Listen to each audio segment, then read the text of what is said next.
Yamuna Murali kitchen. இப்போ செய்து காட்ட போகிறது பீர்க்கங்காய் சட்னிங்க. பீர்க்கங்காய் சட்னிக்கு தேவையான சாமான் காட்டுறேன், அப்படியே செய்து காட்டுறேன். நான்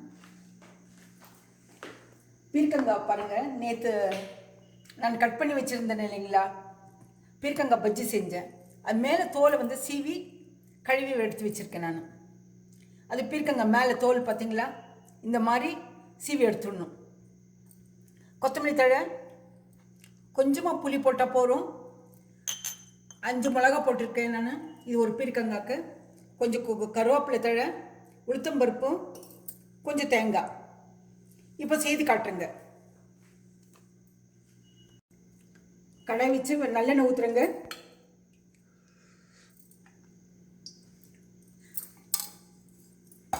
நல்லெண்ணெய் ஊற்றிட்டு கொஞ்சம் ஆயில் வைக்கிறேன்.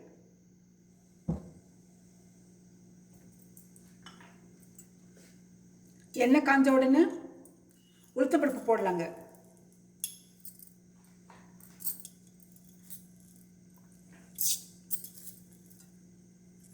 சின்ன ஸ்பூனில் 2 ஸ்பூன் போட்டிருக்கேன் நான்.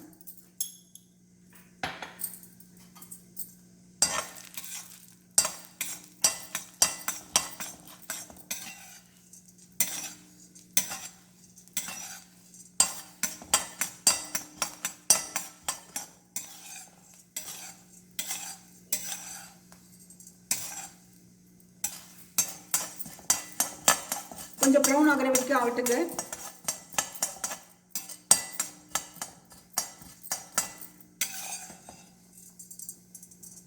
ப்ரௌன் ஆகி போச்சு. இப்போ கருவேப்பிலை கொஞ்சம் போடலாம்.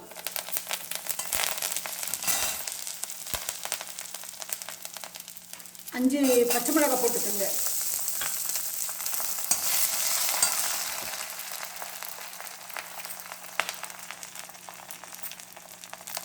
பீர்க்கங்காய் போடுறேன்.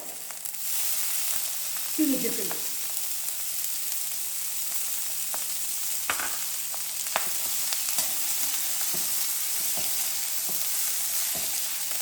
இது எண்ணெயில் நல்லா வணக்கி எடுத்துடலாங்க.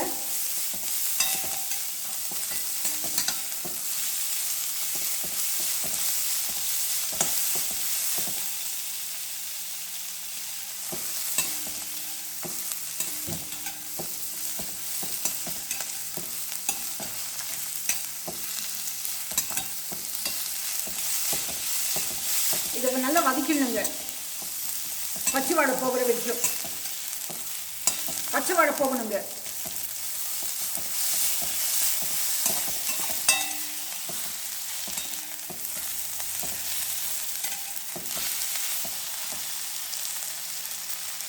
இதில் கொஞ்சம் தேங்காய் போட்டுடலாம். அதிக எண்ணெயில் போட்டு வதக்கிடலாம்.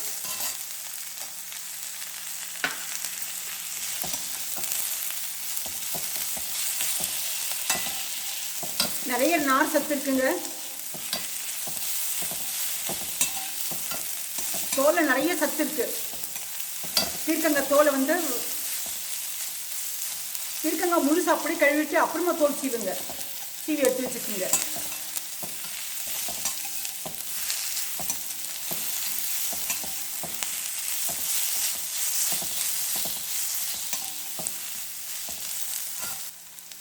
புளி உள்ள இருந்தால் போடுங்க.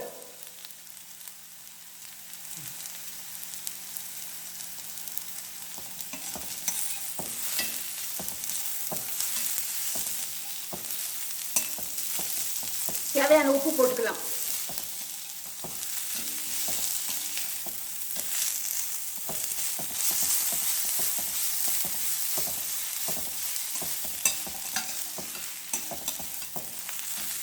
எதுக்கு முதல்ல புளி போட்டுறேன்னாக்க மிக்சியில் அடிப்படுறது போது நல்லா இருக்குங்க. இது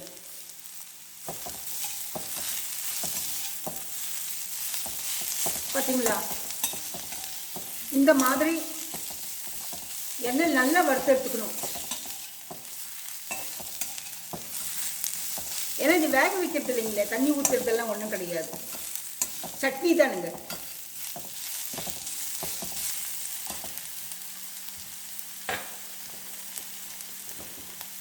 தேவையான உப்பு இப்போ போட்டுருங்க.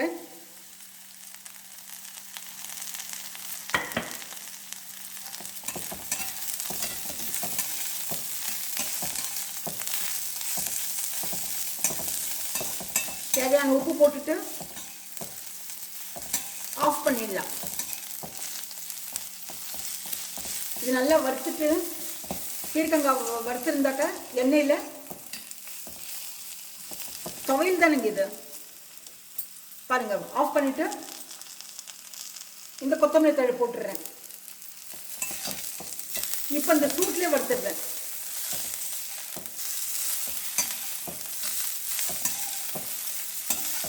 பச்சையாக இருக்குங்க சட்னி, டேஸ்ட்டாக இருக்கும்.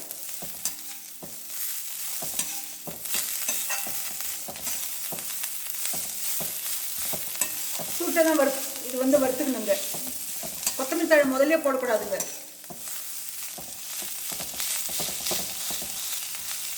பார்த்தீங்களா, இந்த மாதிரி. இது நல்லா ஆறின பிறகு மிக்சியில் போட்டு உங்களுக்கு காட்டுங்க.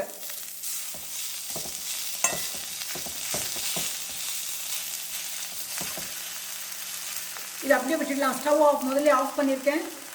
இது அப்படியே விட்டுடலாம். இது நல்லா ஆறின பிறகு மிக்சியில் போட்டுடலாம். மிக்சியில் அடித்தாச்சுங்க. மிக்சியில் அடிச்சுட்டு கொஞ்சமாக தண்ணி ஊற்றி அடிச்சிருக்கேன் நான். இது பீர்க்கங்காய் துவையலுங்க. இது ட்ரான்ஸ்ஃபர் பண்ணி இந்த இதில் சின்ன பவுலில் போட்டு வச்சுருக்கேன். பாருங்கள், இந்த மாதிரி இருக்கும். நல்லா டெண்டராக இருக்கிறது, ரொம்ப நாராக இருக்கிறத பீர்க்கங்காய் வாங்காதீங்க. இலசாக இருக்கிறது வாங்குங்க, நல்லா இருக்கும். இது ரொம்ப டேஸ்ட்டாக இருக்குங்க. இது பிடிச்சிருந்தாக்க லைக் பண்ணுங்கள், ஷேர் பண்ணுங்கள், சப்ஸ்கிரைப் பண்ணுங்கள். மறக்காமல் பெல் பட்டன் ப்ரெஸ் பண்ணுங்கள். அடுத்த முறை அடுத்த ரெசிப்பியில் பார்க்கலாம்.